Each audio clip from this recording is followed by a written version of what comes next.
और कोटा लीड करता है। जैसे शेयर मार्केट बंबई से चलता है ना, वैसे कोचिंग का मार्केट कोटा से चलता है। यहां से पैदा होती है सब चीजें। जैसे आईपीएल में खिलाड़ी बिकते हैं ना 2 करोड़ में, 10 करोड़ में, 20 करोड़ में, ऐसे यहाँ टीचर बिकता है। अगर ये दोनों भी ऑप्शन में नहीं है गजोदर, तो आपका थर्ड आंसर होगा आयरन डेफिशिएंसी एनीमिया। एग्जामिनर किसी भी हद तक गिर सकता है, यस और नो, लेकिन हम उसको उठा दें, इतनी क्षमता से तैयारी करके जाएं कि उसका दिमाग कहां तक चल सकता है, हमें वहां तक पीछा नहीं छोड़ना है। ओके, तब जाके हमारे हाथ में नॉर्सेट लगेगा, सिलेक्शन लगेगा, एग्जाम लगे। ऐसे ही आज सुबह सुबह 8 बजे एक बच्चे का फोन आया, उसने भी क्या करा, SN4 बैच के अंदर वो पढ़ा था। अब SN4 बैच में पढ़ा था, उसके बाद बढ़िया था पढ़ने में, BSc नर्सिंग कर रखी थी उस टाइम। बीच में थोड़ा सा उसने क्लासेस वगैरह कोचिंग छोड़ दिया था, लास्ट में 4 महीने पढ़ पुढ़ा के घर में कोई आ गया होगा काम। फिर उसने उसके बाद एग्जाम दिया तो सिलेक्शन तो हो गए, उसके 3 सिलेक्शन हो गए, लेकिन वो सब अनसेटिस्फैक्टरी हुए थे। NHM हुआ, CHO हुआ, ऐसे करके 3 जॉब उसकी लग गई। उसने जॉब भी कर ली 1-2 साल, और फिर उसने MSc भी कर लिया। ठीक है, 3-4 साल पहले की बात है। फिर अभी उसका सुबह सुबह फोन आया कि सर मैं ये बोल रहा हूँ कि सर पहचाना। मैंने कहा यार नहीं पहचाना भाई। फिर उसने थोड़ी आइडेंटिटी बताई, मैं कहा हाँ पहचान लिया बेटा, बोल क्या बात है। कि सर अब मुझे पढ़ाई करना है वापस, 4 साल बाद के अंदर वापस। और सर के मैं कल आ रहा हूँ, अब शादी वादी भी होगी, तो अब मैं तो बीवी और दोनों ही सेटल होंगे। मैंने कहा अब तेरे लिए मुश्किल नहीं होगा थोड़ा सा? सर क्या करें, आप कैरियर तो बनाना है, यहाँ तो कुछ भी सेटिस्फेक्शन नहीं आया। मैंने 4 साल खर्च करके देख लिए, सारी जॉबें भी करके देख ली, लेकिन वो मजा नहीं आ रहा जो वहां जाने के बाद आएगा। दिमाग में अभी भी वही चीज रहती है। इसलिए मैं तो साफ मना करता हूं कि जो डेस्टिनेशन नहीं है ना, मत ज्वाइन करो उसको, मरोगे नहीं तुम। मुझे ये पता है कि इतना गरीब हिंदुस्तान में कोई भी नहीं है कि वो मर जाएगा या इतनी गरीबी आ जाएगी, नहीं आएगी। हम में से इतना गरीब कोई भी नहीं है, क्योंकि हम अपर क्लास भी नहीं है, हम लोअर भी नहीं है, हम मिडिल क्लास है सब। और मिडिल क्लास हर स्थिति में सरवाइव कर जाता है। तो मेरे बच्चों, जहां तुम्हारा लक्ष्य है ना, फर्स्ट और अंतिम सिलेक्शन वही लेना है सबसे पहले। चाहे और एग्जाम्स दो आप अनुभव के लिए, लेकिन मेन गोल वो है। और एग्जाम्स हम देंगे, छोड़ेंगे नहीं एग्जाम कोई भी। वो अदर एग्जाम्स जो हम देंगे, उनको दिमाग में केवल इतना ही रखना कि they are the ornaments only. ये मेरी ज्वेलरी है, ये मेरे साथ सज्जा करने के संसाधन है, जिससे कि मैं थोड़ा कॉन्फिडेंट होऊंगा कि हाँ मैंने ये निकाल लिया तो मैं वो भी निकाल सकता हूं। लेकिन अंतिम लक्ष्य दिमाग में रखो, तब जाके सेटिस्फेक्शन आता है। अब वो 4 साल बाद वापस से अब आएगा 1-2 दिन के अंदर, और फिर क्लास स्टार्ट करेगा, फिर से गिनती 1 से चालू। इसलिए कहता हूं कि एक बार अगर जो डिसीजन ले लिया तो उसको तब तक नहीं क्विट करना है जब तक कि जीत ना हो जाए। या तो एक बार गेम खेलने लग जाएंगे तो या तो पूरे बर्बाद होके उठेंगे, और या फिर जीत के ही उठेंगे। बस मैं तो ये जानता हूं, या तो कैसीनो में घुसो ही मत, और घुस गए पूरी तरह से लुट के निकलो, ताकि जिंदगी में एग्जाम्पल तो दें कि हम हुए थे बर्बाद ऐसे आराम से। हमें पता है बर्बाद भी हो जाएंगे ना पूरे, 0/0, 0/0, तो भी हम मरेंगे नहीं। इतना सोच के चलता हूं मैं, इसलिए मेरा कोई कुछ बिगाड़ भी नहीं पाया आज तक। कि अगर मैं बर्बाद हूं तो मैं ऐसे हूं कि मेरे पास कुछ नहीं बचे, सब खत्म, लेकिन मैं फिर कमाने की हिम्मत रखता हूं, क्योंकि टैलेंट मुझ में है। टैलेंट टीचर में होता है, नोट्स में नहीं। क्वालिटी टीचिंग की होती है, नोट्स की नहीं। इसी नोट्स को कोई और पढ़ाएगा और उसी को मैं पढ़ाऊंगा, डिफरेंस आ जाएगा। क्लियर है? तो वही बात कह रहा हूं मेरे बच्चों कि अगर लाइफ को ऐसे जियो, खुल के जियो, मर मर के नहीं। कि अगर पास होंगे तो ऐसे ढंग से होंगे कि दुनिया हमारा लोहा मानेगी, और नहीं होंगे तो नहीं होंगे, हम तो कुछ भी नहीं करें फिर। ऐसे नहीं कि जिंदगी में ऐसा कोई डिसीजन ले लिया जिसपे रोज मर रहे हैं। नौकरी लगी ही नहीं तो फिर एक ही नाम है कि नहीं लगी भैया, कुछ ही नहीं हुआ, मेहनत करी थी। कुछ भी मत करो, फिर चवन्नी छाप नौकरी भी मत करो 10,000 15,000 12,000 की। घर बैठो आराम से, तो दुकान खोलो। मैंने हमेशा कहा है कुछ ऐसी शॉप डालो ताकि खुद की इज्जत से खुद का काम चला सको। ऐसी नौकरी लग गए तुम 10,000 15,000 12,000 की, जिसमें कोई भी देखे कितने मिलते हैं, 10,000 मिलते हैं, छुपाना पड़ रहा है उस सैलरी स्लिप को। उसमें रोज मर रहे हो तुम, रोज मर मर के जियोगे।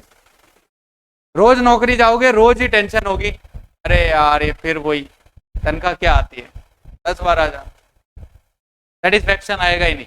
रोज मरने से अच्छा है उस काम को करो ही मत।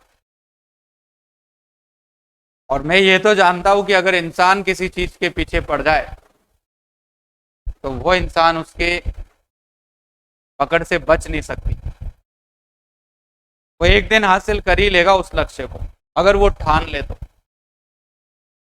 क्लियर है? बस हमें दिमाग से थोड़ा स्ट्रोंग होना पड़ेगा, फ्लक्चुएट नहीं होना पड़ेगा। मेरा लक्ष्य था कि मुझे कोचिंग इंडस्ट्री के अंदर और कोटा के अंदर, मेरे बच्चों कोटा इतना बड़ा हब है, कोचिंग नगरी ऐसे ही नहीं कहते इसको। 18 कैंपस है, इतने बड़े बड़े 18 कैंपस, और उसके बाद 10 कैंपस, 28 कैंपस इतने बड़े हैं।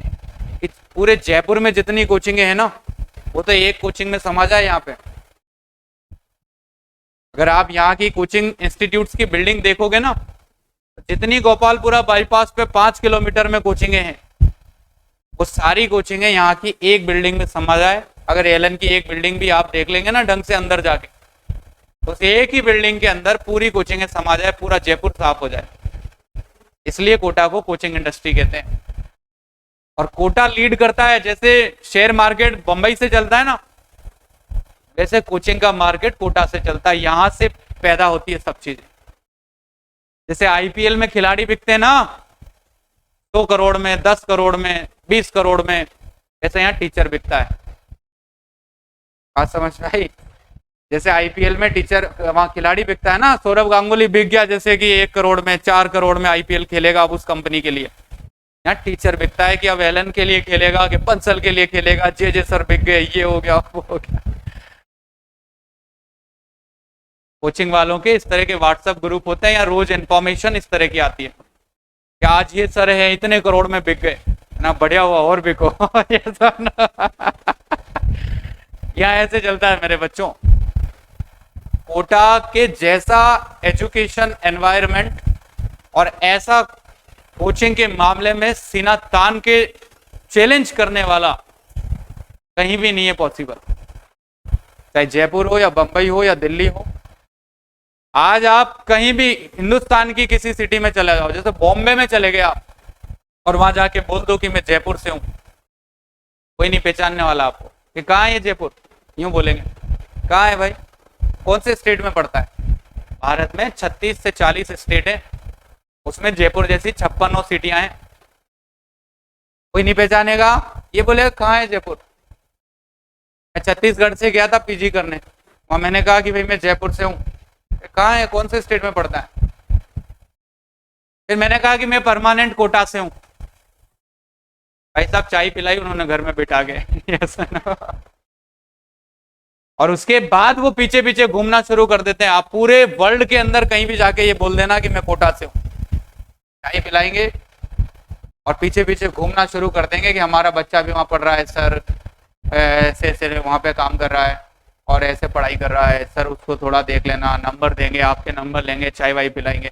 किसी भी ट्रेन में, सफर में, कहीं भी बोल देना आप कि कोटा से हैं आप। आपको इसके अलावा कुछ नहीं बोलना। ये है कोटा की वैल्यू। क्लियर है? इसलिए इतना धारता हूं मैं कि कोटा क्या है।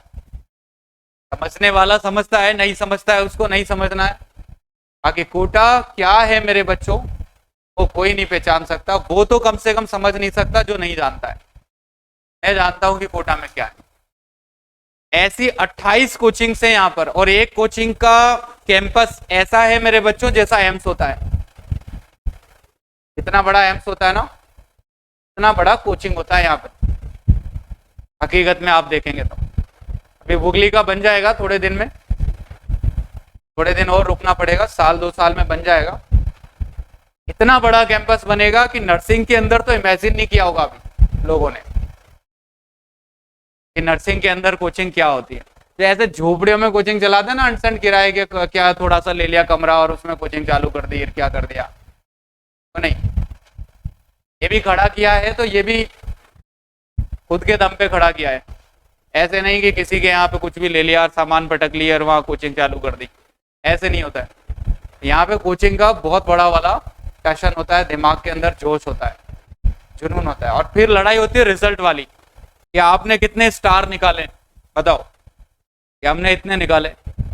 हर व्यक्ति की अपनी इंडस्ट्री है, अब नर्सिंग इंडस्ट्री में, कोई नीट में, कोई किस में, तो हर व्यक्ति का एक लेवल होता है कि भाई आपने कितने स्टार निकाले हैं, कितना क्या है। तो वो वाला जोश होता है मेरे बच्चों। कोचिंग वगैरह चलाना करना ये चवन्नी छाप का खेल नहीं है, या पढ़ाना करना ये इस तरह का हर किसी की बस की चीज नहीं है। बस ये यूं पूछो कि रिजल्ट, मेन लड़ाई क्या होती है, रिजल्ट वो कितना है, उस पर बात करो। क्लियर है? तो देखिए मैंने कहा बेटा कि एग्जामिनर किसी भी हद से जाएगा तो वो यहाँ पे सबसे ज्यादा पूछा है उसने अभी तक जो सवाल पूछा है, जितने भी एग्जाम लिए हैं जब से मैं समझने लगा, ये क्वेश्चन अभी तक आया है कि विटामिन B12 की कमी से या स्टोमक सर्जरी की वजह से कौन सा एनीमिया होता है। ये नहीं है तो दूसरा चॉइस है, तीसरा चॉइस भी